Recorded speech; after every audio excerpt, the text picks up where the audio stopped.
Soy la doctora Teresa Gleckin, médico anatomopatólogo, y ante todo quiero agradecer al comité organizador la invitación a participar en el 10º Congreso Venezolano de Enfermedad Inflamatoria Intestinal.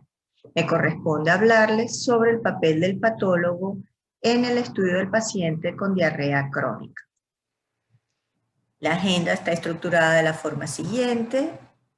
En primer lugar, la información relevante que requiere el médico patólogo, la evaluación de una biopsia tanto normal como patológica, los patrones de lesión observados en una biopsia colónica, el algoritmo para el diagnóstico idóneo del paciente con diarrea crónica, qué elementos no deben faltar en el informe anatomopatológico y algunas conclusiones y recomendaciones. En primer lugar, es importante enfatizar que debe existir una estrecha comunicación entre el gastroenterólogo y el patólogo para lograr una adecuada clasificación de los pacientes portadores de diarrea crónica. Ello se debe a que existe una marcada sobreposición de hallazgos histológicos en las diferentes entidades diagnósticas y en la medida que nos complementemos con la información, el diagnóstico será cada vez más exacto en beneficio del paciente. ¿Qué información necesita el patólogo?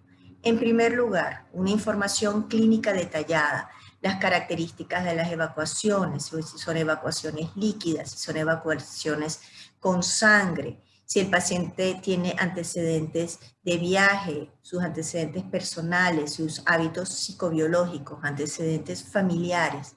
En cuanto al estudio endoscópico, es importante que se practique una ileocolonoscopia, ya que ello mejora la certeza diagnóstica.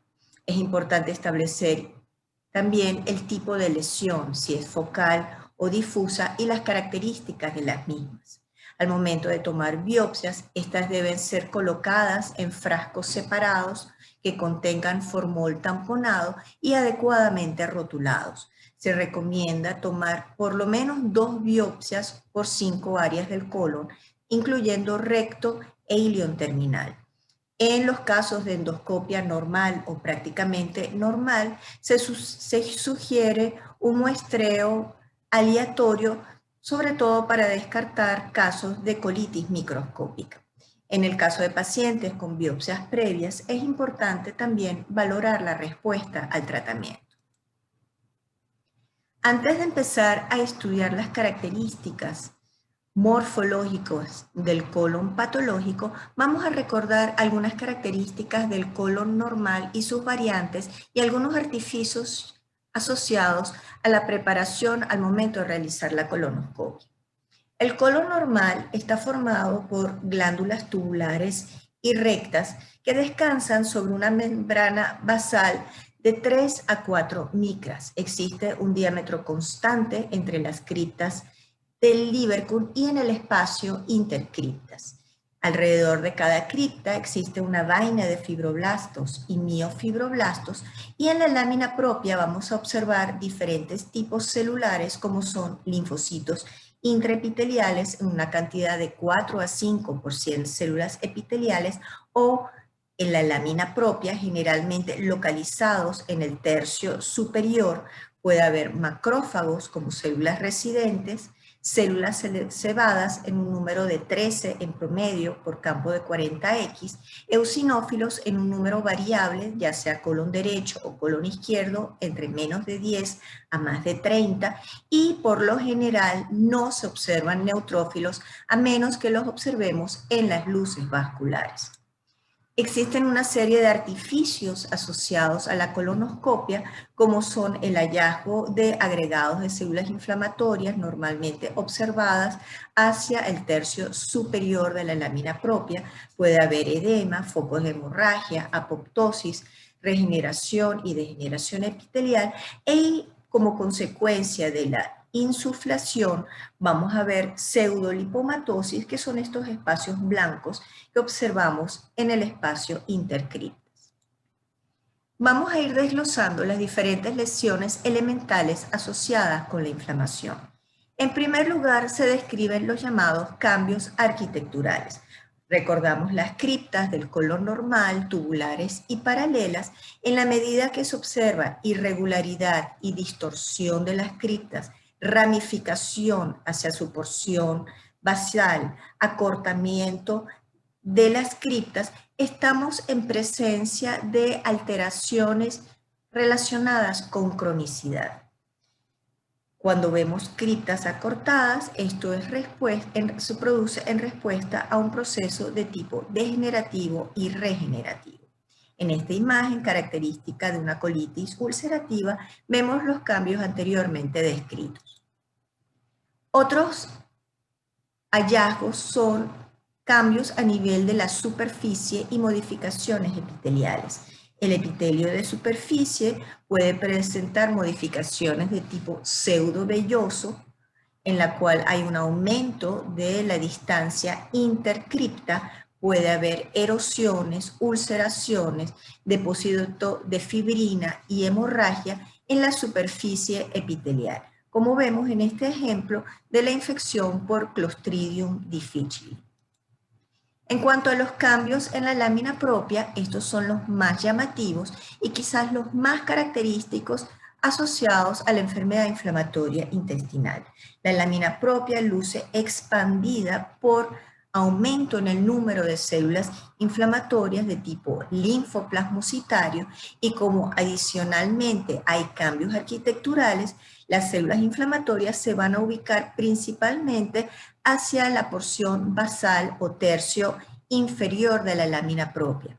Es característico observar cúmulos de células plasmáticas formando la llamada plasmocitosis basal que descansa sobre las musculares mucosae.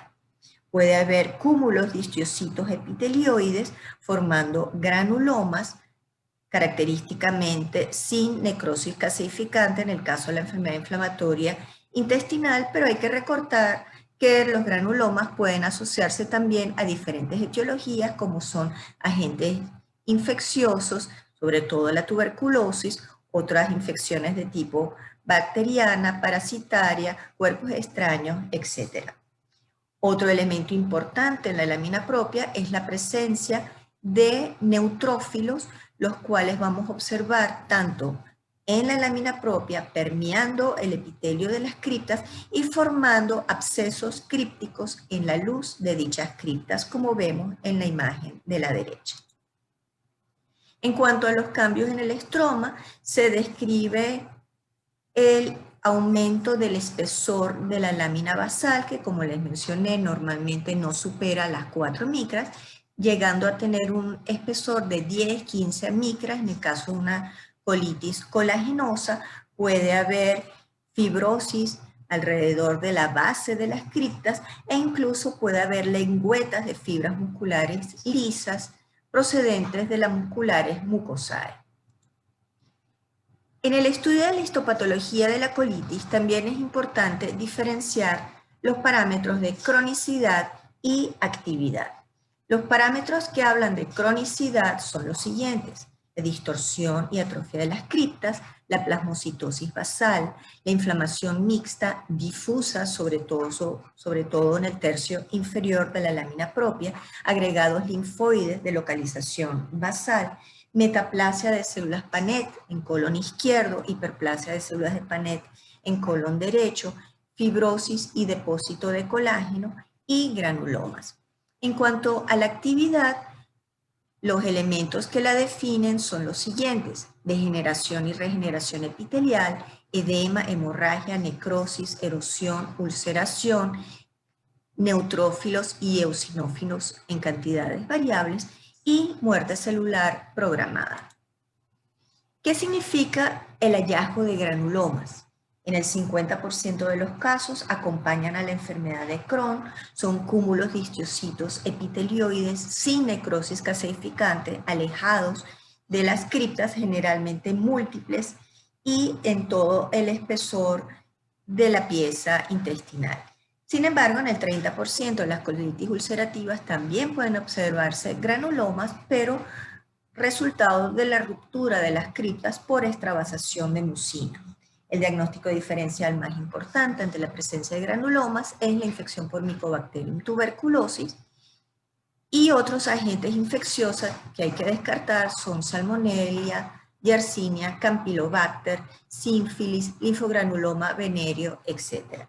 También hay que descartar la presencia de cuerpos extraños y consumo de drogas. Por lo tanto, en una muestra de colon en el cual observemos granulomas, siempre es recomendable realizar coloraciones de Paz, Grocott y Ziehl-Nielsen. Patil y Otze en el año 2017 plantearon el siguiente algoritmo diagnóstico para el manejo de una biopsia colónica.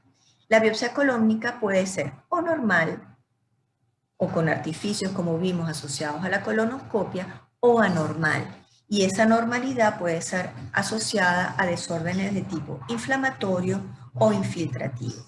Los desórdenes de tipo inflamatorio pueden adoptar 4 patrones de injuria diferentes.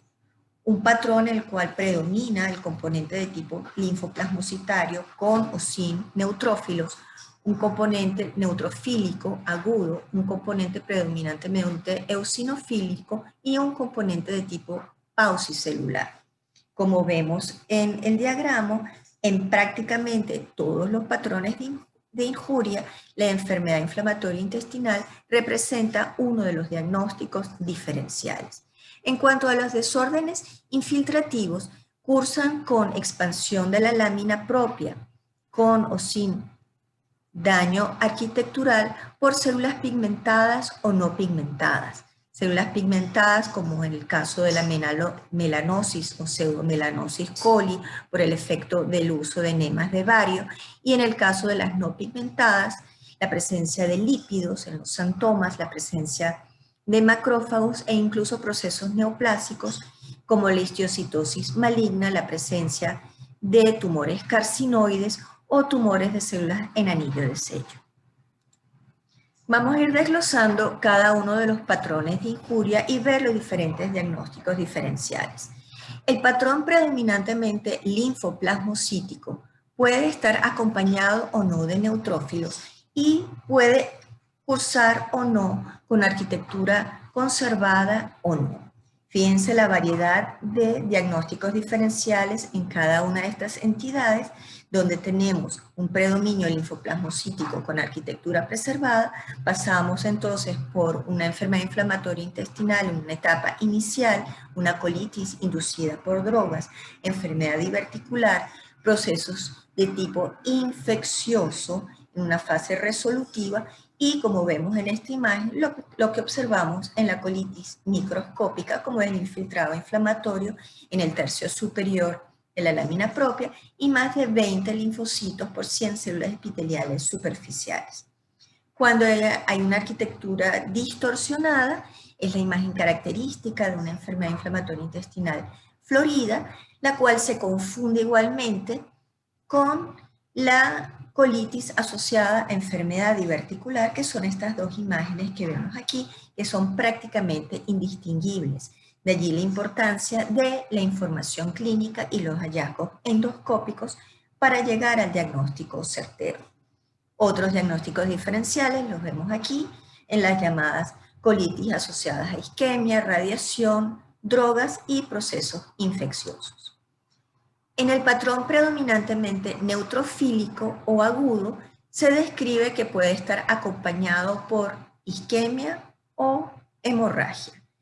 En los casos que cursan con isquemia y hemorragia tenemos la llamada colitis isquémica, en la cual característicamente hay edema, hay extravasación sanguínea en la lámina propia. Puede haber cambios también asociados a radiación en pacientes, por ejemplo, con cáncer de cuello uterino o cáncer de próstata, cambios asociados al uso de drogas. Y en los casos en los cuales no observamos ni isquemia ni hemorragia, los principales agentes asociados son la infección por Clostridium difficile con las características pseudomembranas que vamos a observar en la superficie epitelial.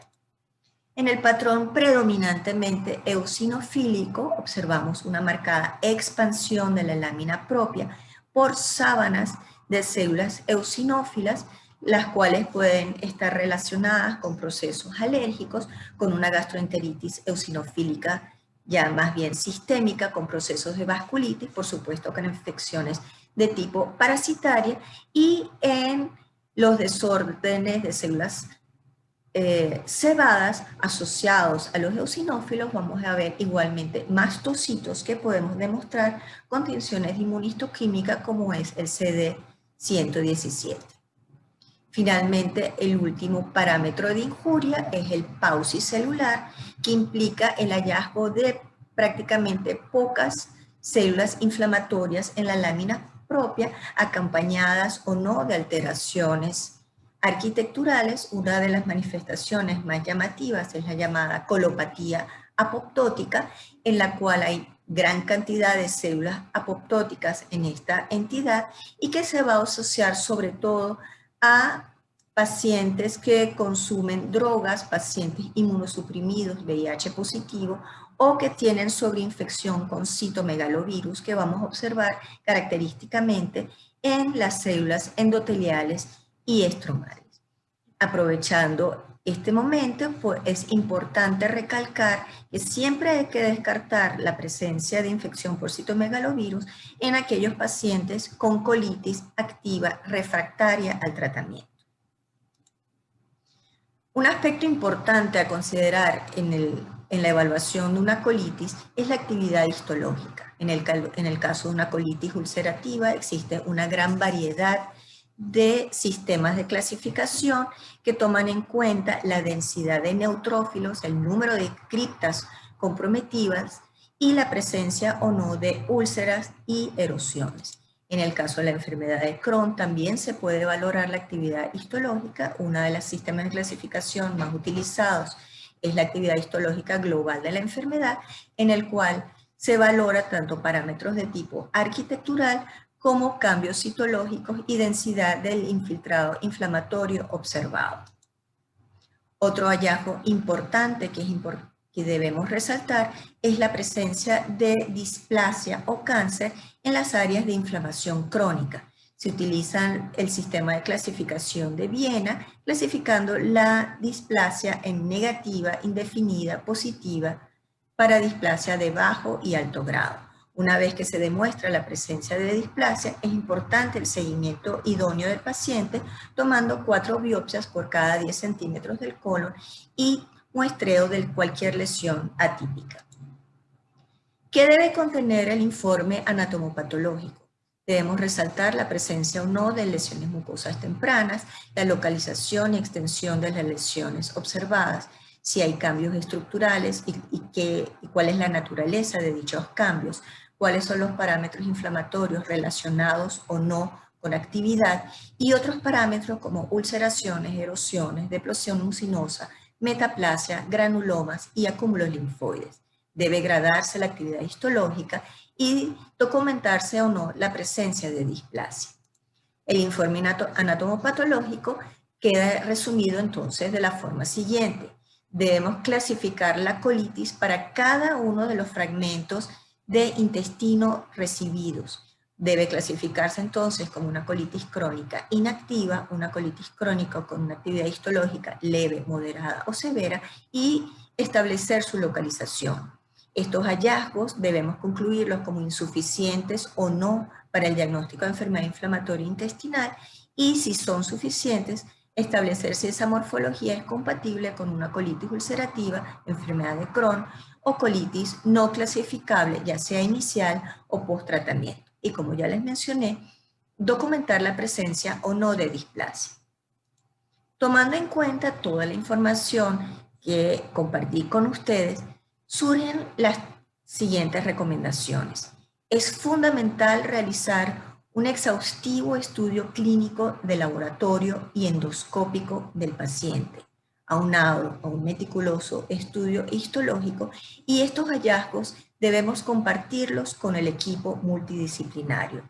Con estas recomendaciones, llego a la conclusión final que la utilidad de la biopsia como herramienta diagnóstica de colitis y la calidad del informe anatomopatológico van a depender de una adecuada comunicación con el resto del equipo multidisciplinario que se encuentra involucrado en el manejo y tratamiento idóneo del paciente con diarrea crónica.